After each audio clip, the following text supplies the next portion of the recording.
In the spring of 1943, the war in Europe had become an engine that devoured steel, fuel, and men. American factories ran without pause, Detroit turning out tanks, Bridgeport forging guns by the tens of thousands. In a cramped corner of the Savage Arms plant in Utica, New York, where the air smelled of oil and steel filings, a mechanic named Walt Kruger spent his nights listening to the steady rhythm of milling machines and wondering how to tame a beast. The Thompson submachine gun. By then, the Thompson was both loved and cursed by the men who carried it. Weighing over 10 pounds loaded, it could chew through a 50-round drum in seconds, spitting 45 ACP slugs with a kick that could rattle even a seasoned corporal's wrists. Marines in Guadalcanal swore by its stopping power, but complained of its recoil in close-quarters firefights. Airborne troops adored its reliability, yet dreaded its weight on long marches. Every man who fired it felt that same violent jolt, the sharp upward climb of the muzzle that sent bullets wandering skyward. The Army Ordnance Department had bigger things to worry about: Sherman tanks bogged in North Africa, bombers lost over Bremen. But Kruger couldn't let it go. He was a machinist by trade, a farmer's son from Wisconsin who'd once repaired barn engines before the war. To him, the Thompson's recoil wasn't just an inconvenience. It was waste, energy spent fighting the shooter instead of the enemy. Every kick, he once told a colleague, is power going the wrong way. That spring, Kruger's small act of rebellion began with a scrap of steel tubing and a length of coiled spring pulled from a parts bin. He worked after hours when the supervisors had gone home, sketching ideas on the back of requisition forms. What if the bolt didn't slam so hard? What if part of the recoil could be absorbed, redirected? To most men on the floor, it was tinkering. To Kruger, it was logic. He'd seen farm machinery harness recoil before, grain threshers and pump engines using counterweights to steady vibration. Why couldn't a gun do the same? The American ordnance establishment had long distrusted such ideas. Too complex, they'd say. Keep it simple. In the midst of a global war, simplicity meant survival. A Thompson could be stripped in the mud, dunked in seawater, and still fire. That reliability was sacred, yet Kruger believed simplicity didn't mean stagnation. He proposed an idea bordering on heresy: a floating countermass system, an internal weight that moved in opposition to the bolt, absorbing the backward impulse and neutralizing muzzle climb. When he first brought the prototype to the foreman, it was laughed off as a farmer's trick. But a sympathetic engineer in the Ordnance Division, a man named Captain Robert Mason, decided to see it fired. In May 1943, they took the modified Thompson to the plant's outdoor range.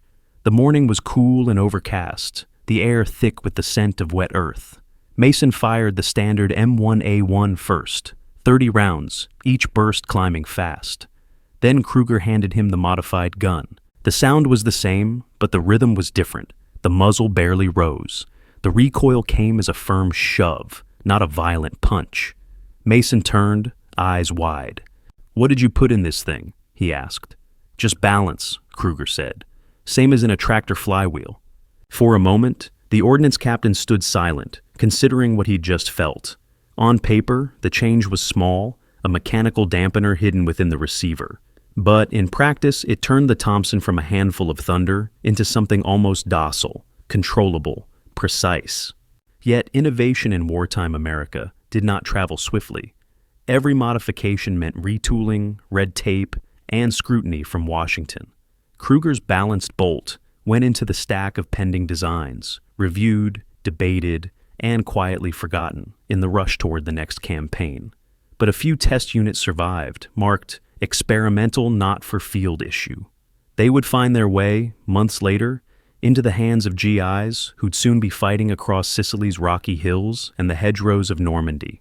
For now, Kruger returned to his machines, content with the small secret he'd proven, that even in a war of giants, a single mechanic could still make a weapon gentler, steadier, more human. By July 1944, the war had shifted to the narrow lanes and green walls of Normandy. The hedgerows, those centuries-old earthen embankments overgrown with brush and roots, turned every French field into a fortress. Infantry squads fought at ranges of 20 yards or less. Their battles measured in feet, not miles. The Thompson, for all its weight, was king here. but its violent recoil still cost lives when seconds mattered. Lasses. Private First Class. James Red Hanley of the 30th Infantry Division learned that the hard way.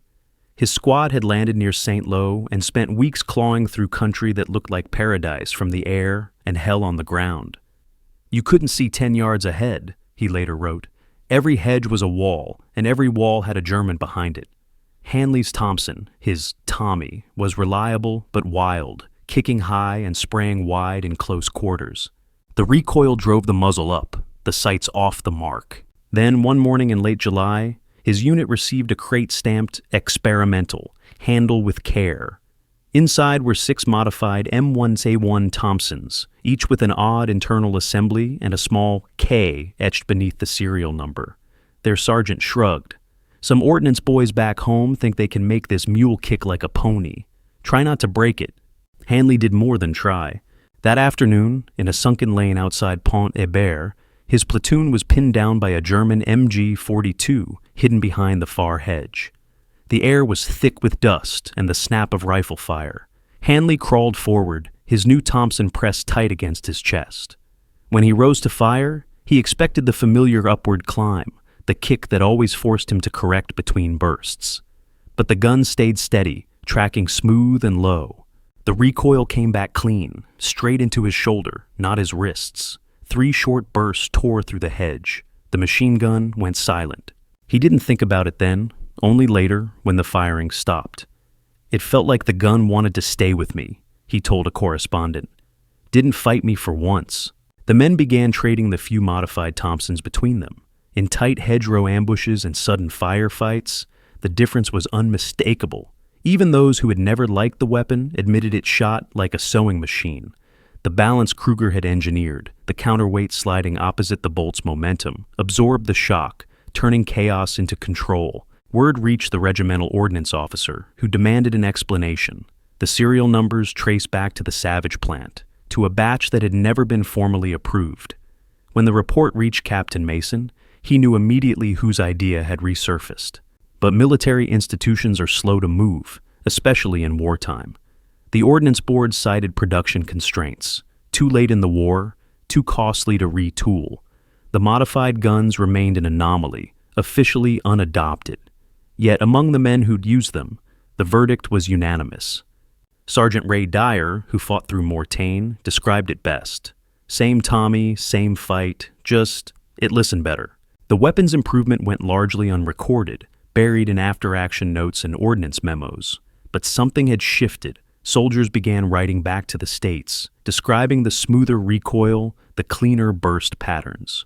Those letters, handwritten, oil-stained, addressed to whoever made this thing, found their way to Kruger's desk in Utica. He read them in silence during his lunch breaks, the hum of the factory all around him. No citation would bear his name. No report would credit the design. But in the quiet of the shop, he knew what he'd done. His crazy idea had crossed the Atlantic, found its way into real combat, and, at least for a few men in the hedgerows, made their fight a little steadier, their aim a little truer. By the winter of 1944, Europe was burning again, this time in the snowbound forests of the Ardennes. The Battle of the Bulge had thrown the front into chaos. Supply lines snapped under German armor, and American units, thinly spread and half-frozen, clung to the forests around Bastogne and St. Vith. In the confusion, weapons meant for testing, training, or even scrapping found their way into combat. Among them were a handful of Kruger's recoil-balanced Thompsons. Sergeant Ray Dyer still carried his. The barrel was blackened from months of use, the stock scarred from the rocks of Normandy and the mud of Belgium. But the heart of the gun, the invisible mechanism inside, still worked. On December 21st, outside the village of Champs, Dyer's platoon was cut off by German paratroopers of the 5th Fallschirmjäger Division. The snow muffled everything, the boots crunching through drifts, the hiss of incoming mortars, the metallic ping of spent casings freezing where they fell. The GIs were low on ammunition, their machine gun jammed from ice. The Thompson became their only line of fire.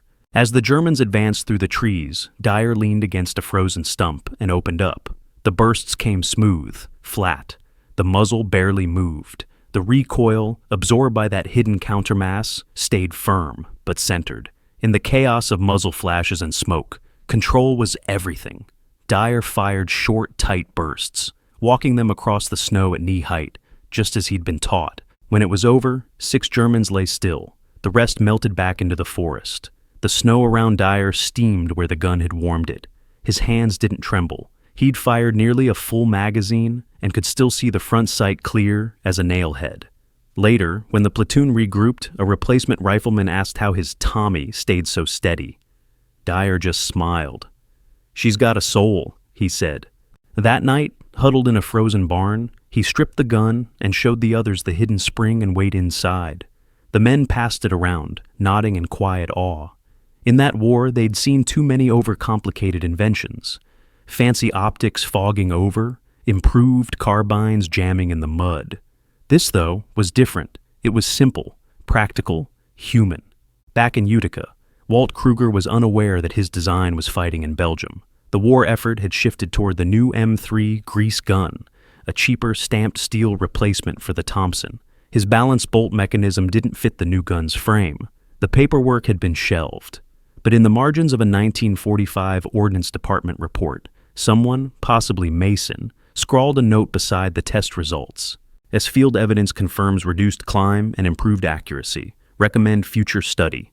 The study never came. Victory in Europe arrived that May, and the factories turned to peacetime production. The old Thompsons were sold off, stored, or scrapped. Kruger's idea disappeared into the gray tide of demobilization, another uncredited innovation lost between wars. Yet among the few who'd used it, the memory lingered. Veterans spoke of that rare Thompson that kicked straight, that felt alive in the hands. For them, it was proof that even in an industrial war, where weapons were numbers, and numbers meant victory, there was still room for a mechanic's touch. A decade later, as engineers designed the M14 rifle and the first prototypes of the M16, some rediscovered Kruger's concept, balancing recoil with internal counteraction, redirecting energy instead of resisting it. They didn't know his name, but they knew his principle. As Dyer would later tell his son, "The Army gave us the gun. Some fella back home gave it a heartbeat." When peace finally settled over Europe, the Thompson submachine gun, once the symbol of brute American firepower, was already fading into legend. By 1946, most of the old M1A1s were stacked in armories or sold as surplus, their oily scent mingling with the dust of peacetime neglect. Factories that had once thundered with round-the-clock production now hummed with the lighter rhythm of consumer goods. Savage arms went back to sporting rifles. The war was over, and with it, the urgency that had once made men like Walter Kruger indispensable. Kruger stayed on for a few years, working maintenance shifts and training younger machinists who'd returned from the war. He never spoke much about his invention. There were no patents, no awards, no commendations from the Ordnance Department. His design had been tested, fielded in small numbers, and then quietly absorbed into the mass of wartime experimentation. Yet sometimes, as he walked through the machine shop and heard the even hum of a perfectly balanced motor, he thought about those letters from Normandy, the soldiers who'd thanked the man who made the Tommy stay still. In 1951, during the Korean War, a young ordnance engineer named Captain Paul Levitt came across a dusty folder labeled Recoil Compensation, Thompson SMG, Experimental. Inside were Kruger's blueprints and Mason's field notes from 1943. Levitt was working on small arms recoil studies for the next generation of American rifles. The language in the report caught his eye. Countermass assembly effectively neutralizes upward climb, practical in limited production. It was a revelation, not of something new, but something forgotten. Levitt later adapted the same principle when consulting on prototype rifles at Aberdeen Proving Ground. Though the design lineage was never officially traced, the concept lived on. That balance could be engineered, that power could be guided rather than resisted. The idea, humble as it was, resurfaced decades later in everything from the Steyr AUG's recoil buffer to the balanced action mechanisms of Russian AN-94s. Each one, in its own way, echoed the same quiet insight born in a New York workshop. Recoil isn't an enemy.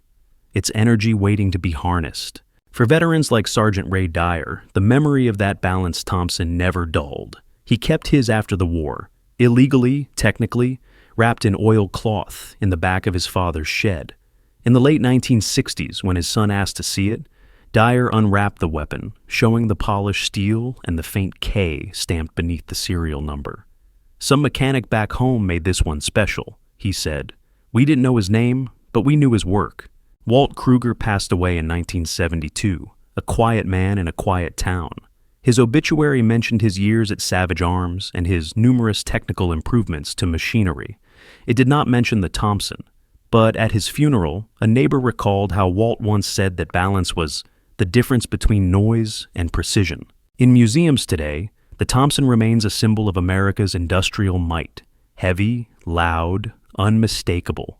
Yet, buried in its long evolution is a footnote about a few experimental models that fired softer, steadier, almost calm. To the historian, they're curiosities. To the soldiers who held them, they were something more.